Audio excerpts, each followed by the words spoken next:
প্রেমের সম্পর্কে রয়েছেন ছোট পর্দার জনপ্রিয় অভিনেত্রী মেহজাবিন চৌধুরী এবং প্রযোজক ও পরিচালক আদনান আল রাজীব। এমন গুঞ্জন দীর্ঘ 7 বছরের, কিন্তু কেউ কখনো এই নিয়ে মুখ খোলেননি। অবশেষে সব গুঞ্জনকে সত্যি করে বিয়ের পিঁড়িতে বসছেন রাজীব মেহজাবিন। বিভিন্ন মাধ্যম থেকে প্রাপ্ত খবর বলছে, ঢাকার অদূরে একটি রিসোর্টে তারকা জুটির বিয়ের আনুষ্ঠানিকতা সম্পন্ন হবে। সেখানে দুই পরিবারের সদস্যরা ছাড়াও উপস্থিত থাকবেন শোবিজ অঙ্গনের অনেকেই। বিয়ের সব প্রস্তুতি ইতোমধ্যেই শেষ হয়েছে। জেরিন ওয়াটার হিটার আছে আপনাদেরই পাশে। জেরিন ওয়াটার হিটার ইতালির টেকনোলজিতে তৈরি উন্নত মানের হিটার। এর আগে রবিবার একই রিসোর্টে সম্পন্ন হয়েছে রাজীব ও মেহজাবিনের গায়ে হলুদের অনুষ্ঠান। সেই অনুষ্ঠানেও দুই পরিবারের সদস্যদের পাশাপাশি শোবিজের অনেকেই উপস্থিত ছিলেন।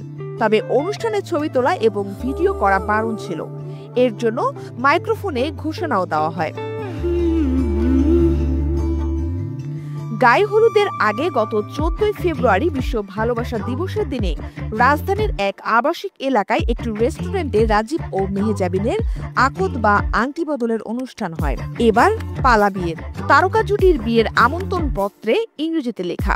মহিউদ্দিন চৌধুরী ও গাজালা চৌধুরীর আদরের কন্যা মেহজাবিন চৌধুরীর সঙ্গে বাসিদুল আলম ও সাবিকুন নাহারের ছেলে আদনান আল রাজীবের বিয়েতে আপনি সাদরে আমন্ত্রিত।